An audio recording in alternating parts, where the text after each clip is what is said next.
নমস্কার, পজিটিভ বার্তা বিকাশ টক্সের পর্দায় চলে এসেছি এক বিশেষ অতিথির সঙ্গে কিছুক্ষণ সময় কাটাতে। আজকে আমাদের সঙ্গে উপস্থিত আছেন ত্রিপুরা থেকে নৃত্যশিল্পী মিতালি দাস ম্যাডাম। ম্যাডামের কাছ থেকে কিছু কথা আমরা শুনবো। আপনারা প্রত্যেকেই জানেন যে এই প্ল্যাটফর্ম থেকে আমরা মূলত শুধুমাত্র পড়াশোনা নয়, পড়াশোনার পাশাপাশি যে সমস্ত এক্সট্রা কারিকুলামগুলো করার পরে মানুষ নিজেকে ব্যস্ত রাখতে পারে এবং নিজেরা এগিয়ে যেতে পারে সেই বিষয়গুলো নিয়ে আলোচনা করি। তো মিতালি দাস ত্রিপুরা থেকে এসছেন, আমাদের প্রতিবেশী স্টেট। তার কাছ থেকে কিছুক্ষণ আমরা তার কথা, তার যে বেড়ে ওঠা সে সমস্ত গল্প শুনবো এবং আমি সরাসরি চলে যাব মিথিলার কাছে একটু পরিচয়টা দেওয়ার জন্য দর্শকদের। নমস্কার, আমি ত্রিপুরা থেকে মিতালি দাস। বরাবরই আমি পড়াশোনার পাশাপাশি আমি নৃত্যকে খুব আগ্রহ হিসেবে দেখি। প্লাস আমি এমন না যে আমি নৃত্য করলে আমি পড়াশোনাকে এগোতে পারবো না বা সামাজিক কারিকুলাম করতে পারবো না, এরকমটা একদমই নেই। নৃত্যটা একটা সাইট, যে আমার শখ বা আমার যে আশা আকাঙ্ক্ষা ওইগুলি পূরণ করার একটা সামর্থ্য জিনিস। আচ্ছা, পড়াশোনার পাশাপাশি তুমি মানে নৃত্য বা নাচ করতে তো ভালোবাসো, সেটা আমরা বুঝতেই পারছি। এর ছাড়াও তুমি আর কি কি করতে ভালোবাসো? আমি যে সমাজের ব্যক্তিগুলো ওদের সাহায্য করতে চাই। আমি নিজেকে এমন একটা প্রতিষ্ঠিত করতে চাই যে এরকম না যে আমার অট্টালিকা হবে, ওই হবে সেই হবে, এরকম একদমই না। আমি চাই যে আমি যে গরিব বা যারা দিন এনে দিন খেতে পারে না, রাস্তায় শুয়ে বসে থাকে, তাদের সাহায্য করতে আমার খুব ভালো লাগবে। আচ্ছা, এই যে পড়াশোনার সঙ্গে সঙ্গে তুমি নাচ করতে ভালোবাসো, এই নাচের সঙ্গে যে সংযোগ, এটা কতদিন ধরে? আমি ছোট থাকতে থেকে আমি নাচটাকে খুব ভালোবাসতাম। আমার বাবা মা খুব খুব আমাকে সাপোর্ট করতেন, বলতেন যে তুই করে যা, কিছু হবে না। কিন্তু আমি বরাবরই বলতে যে আমি কোনো শিক্ষিকা বা কোনো শিক্ষকের কাছ থেকে শিখতাম সেটা না। আমি দেখতাম ফোনে, তারপর টিভিতে দেখতাম, দেখে টুকিটাকি করতাম কিছু। কিন্তু আমি গত 4-5 বছর ধরে আমি একজন মানে নিজেকে একটু ভালো নৃত্যশিল্পী এরকম বলবো না যে আমি খুব ভালো হয়ে গেছি বা ভালো করছি, বা একটু নিজেকে ভালো বা একটু সুন্দর করে তোলার জন্য আমি শিক্ষিকা রেখেছিলাম। তো ওনার কাছ থেকে আমি আমার প্রথম নৃত্য শিখেছি। আচ্ছা, কিভাবে নাচটাকে নিয়ে তুমি এগিয়ে যেতে চাও? আমি চাই যে আমার পড়াশোনাটাও থাকুক, আমার ভালোবাসার কর্মক্ষেত্রগুলিও থাকুক, পাশাপাশি আমি নৃত্যকে এগিয়ে নিতে চাই। কারণ ওইটা করলে মানে আমি যদি অন্য কিছুতে কোনো ডিপ্রেসড বা হ্যাকটিক ডে বলে মনে করি, একটু নৃত্য বা কিছু করে আমি একটু ফোন চালিয়ে কাজ করি, কাজ করতে করতে একটু নেচে বা হাসি খুশিভাবে জিনিসটাকে আমি খুব সুন্দরভাবে গড়িয়ে তুলতে পারি। যে আমার এখন ভালো লাগছে না, আমি একটু দেখি কি হচ্ছে, গান চালিয়ে তখন আমার মুড হয় যে না আমি একটু নাচটা করি, তখন খুব রিফ্রেশ বা খুব একটা ভালো লাগা কাজ করে আমার মনে।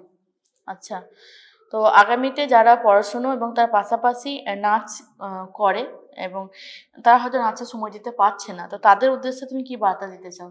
অ্যাকচুয়ালি আমি মনে করি যে সময়টা ব্যক্তিগত নিজেরই ব্যাপার, যে আমি সময় কিভাবে বার করব, কিভাবে কি করব। অ্যাকচুয়ালি সময় তো গড়াবেই। আমার মতো হলো যে সময় গড়িয়েই যাবে গড়িয়ে যাবে। একদম সময়টাকে টেনে বা নিজের মতো করে কিভাবে গুছিয়ে নিতে হয় সমস্তটা নিজের ওপর, একটু একদম। নিজের জন্য। শুধু না এমন যে আমার নৃত্যশিল্পী হতে হবে, সবাইকে দেখাতে হবে, গড়ে তুলতে হবে, সমাজে একটা নিজেকে প্রতিষ্ঠিত করতে হবে, একদমই না। নৃত্যশিল্পী হতে গেলে আগে নিজেকে ভালোবাসতে হবে, নিজের নৃত্যটাকে ভালোবাসতে হবে। কি করে আমি আমার জন্য সময় বের করে নৃত্যটাকে একটু এগিয়ে নিতে পারবো, বা আমি নৃত্যটাকে করে আমি আমার মনকে কিভাবে খুশি রাখবো, ব্যক্তিগত নিজেকে খুশি রাখতে হবে। তারপর সবকিছু আরামসে খুব সুন্দর করে হয়ে যায়।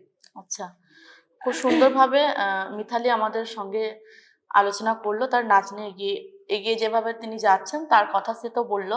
তার পাশাপাশি মিতালিকে বলবো, মিতালি, আমরা জানি যে যে যে রাঁধে সে চুলো বাঁধে, তাই তো? একদম। একদম।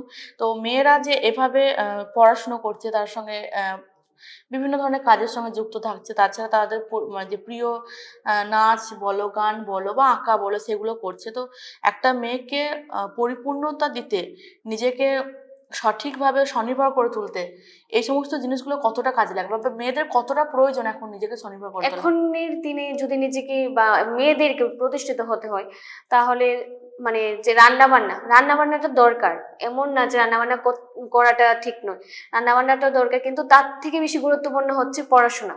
তারপর পাশাপাশি যে এক্সট্রা কারিকুলাম থাকবে, যেমন গান শেখা, আবৃত্তি শেখা, তারপর নৃত্য, আরো অনেক কিছু থাকে। অনেক কিছুর মাধ্যমে আমরা এই শুধু ভিডিও রিলস ওইগুলি না স্ক্রোল করি বা না শিখি না দেখে আমরা যদি ওই এক্সট্রা কাজগুলি করি, সমাজেরও কাজে লাগবে, প্লাস নিজেরও খুশিটা দেখা যাবে। আচ্ছা, খুব সুন্দরভাবে মিথিলাই আমাদের সামনে তার বক্তব্য তুলে ধরলো। অবশ্যই আমরা পজিটিভ বার্তা প্ল্যাটফর্ম থেকে বলবো, যেমন মিথালি ত্রিপুরা থেকে ওয়েস্ট বেঙ্গলে এসছে পড়াশোনার জন্য, এবং তার যে এগিয়ে চলা, যে আমি এগোবো এবং একটা সঠিক মানুষ হিসেবে নিজেকে প্রতিষ্ঠা দেব, সে কিন্তু একটা ভিন রাজ্যে পাড়ি দিয়েছে।